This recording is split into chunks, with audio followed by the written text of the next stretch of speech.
Hey LVC, a quick update about our Lavington Vineyard Church finances.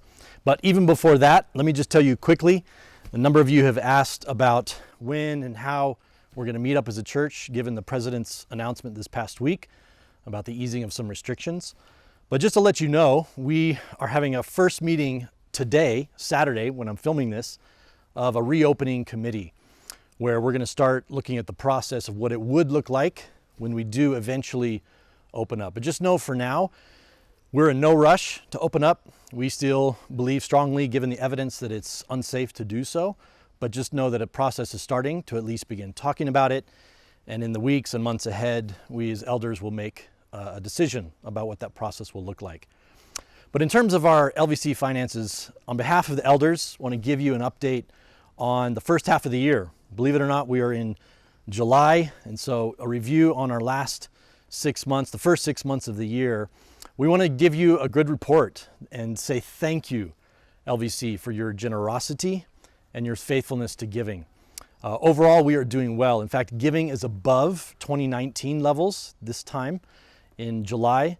As we look at the first half of the year, we are grateful for the fact that we're above 2019 levels, but also to let you know that we are below the target for 2020. So even though we feel good about where we're at, given the fact that spending is lower, given the pandemic, the fact is, if we continue on our current averages, we'll most likely end the year with a deficit of almost 700,000 shillings. But by God's grace, we do have a healthy savings as a church. And so one of the pieces of good news I want to share, a few pieces to rejoice about, is that we have not had to make any cuts in terms of staff. We've not had to lay anybody off, been able to give full salaries and medical cover.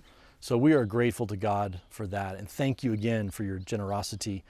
Also, we want to rejoice in the fact that right now with our projections, given the income projections and then what we project to spend, we're going to be spending over 95% of our missions target. So we're going to be able to give out of ourselves, to give outside of ourselves as a church to what God is doing in Nairobi and around this country. So thank you again for your generosity and your faithfulness. We know that many of you have been giving beyond just towards the vision and mission and operations of your church family, but even in response to what's been going on.